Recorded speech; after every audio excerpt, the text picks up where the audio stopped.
உயிர்த்தெழுந்த இயேசு கிறிஸ்துவின் வல்லமை ஊழியங்கள் வழங்கும் வசனப் பெட்டகம். இயேசுவே கர்த்தர். இயேசுவையே தேவன் ஆண்டவரும் கிறிஸ்துவுமாக்கினார். இயேசுவே ராஜாதி ராஜா, கர்த்தாதி கர்த்தா. கிறிஸ்துவே மரித்தோர் மேலும் ஜீவனுள்ளோர் மேலும் ஆண்டவர். கிறிஸ்துவே போதகரும் ஆண்டவருமாயிருக்கிறார். வசனப் பெட்டகத்தின் இன்றைய தின கருப்பொருள்: இயேசுவே ஜீவன். இயேசு அவளை நோக்கி, நானே உயிர்த்தெழுதலும் ஜீவனுமாயிருக்கிறேன். இயேசுவே ஜீவன் என்பதை குறித்ததான வேத வசனங்களை பார்க்கலாம். 1 யோவான் 5:12 வாசிக்கிறோம், குமாரனை உடையவன் ஜீவனை உடையவன், தேவனுடைய குமாரன் இல்லாதவன் ஜீவன் இல்லாதவன். யோவான் 1:4 வாசிக்கிறோம், அவருக்குள் ஜீவன் இருந்தது, அந்த ஜீவன் மனுஷருக்கு ஒளியாயிருந்தது. 1 தெசலோனிக்கர் 4:14 வாசிக்கிறோம், இயேசுவானவர் மரித்து பின்பு எழுந்திருந்தார் என்று விசுவாசிக்கிறோமே, அப்படியே இயேசுவுக்குள் நித்திரையடைந்தவர்களையும் தேவன் அவரோட கூட கொண்டு வருவார். 1 யோவான் 5:11 வாசிக்கிறோம், தேவன் நமக்கு நித்திய ஜீவனை தந்திருக்கிறார், அந்த ஜீவன் அவருடைய குமாரனில் இருக்கிறது என்பதே அந்த சாட்சியாம். யோவான் 3:36 வாசிக்கிறோம், குமாரனிடத்தில் விசுவாசமாய் இருக்கிறவன் நித்திய ஜீவனை உடையவனாயிருக்கிறான், குமாரனை விசுவாசியாதவனோ ஜீவனை காண்பதில்லை, தேவனுடைய கோபம் அவர் மேல் நிலை நிற்கும் என்றான்.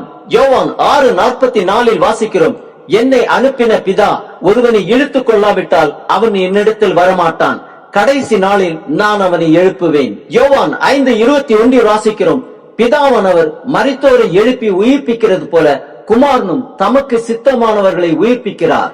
ரோமர் 8:2 வாசிக்கிறோம், கிறிஸ்து இயேசுவினாலே ஜீவனுடைய ஆவியின் பிரமாணம் என்னை பாவம் மரணம் என்பவர்களின் பிரமாணத்தினின்று விடுதலையாக்கிட்டே. யோவான் 6:35 வாசிக்கிறோம், இயேசு அவர்களை நோக்கி, ஜீவ அப்பம் நானே, என்னிடத்தில் வருகிறவன் ஒரு காலம் பசியடையான், என்னிடத்தில் விசுவாசமாயிருக்கிறவன் ஒரு காலம் தாகமடையான்.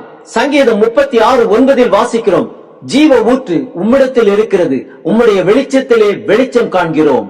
ரோமர் 8:10-11 வாசிக்கிறோம், மேலும் கிறிஸ்து உங்களிடத்தில் இருந்தால் சரீரமானது பாவத்தின் நிமித்தம் மரித்ததாயும் ஆவியானது நீதி நிமித்தம் ஜீவனுள்ளதாயும் இருக்கும்.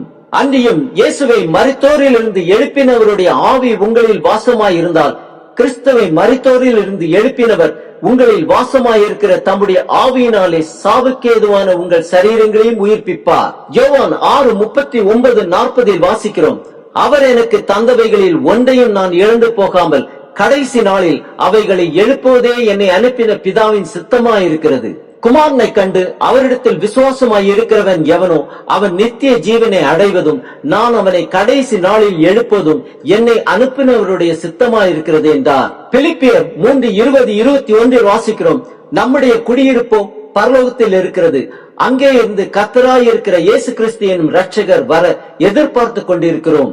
அவர் எல்லாவற்றையும் தமக்கு கீழ்ப்படுத்திக் கொள்ளத்தக்க தம்முடைய வல்லமையான செயலின்படியே நம்முடைய அற்பமான சரீரத்தை தம்முடைய மகிமையான சரீரத்திற்கு ஒப்பாக மறுரூபப்படுத்துவார். ஆம், இயேசு கிறிஸ்துவே உயிர்த்தெழுதலும் ஜீவனுமாயிருக்கிறார். அந்த ஜீவனை பெற்றுக் கொள்வோம், நித்திய ஜீவனையே அடைவோம்.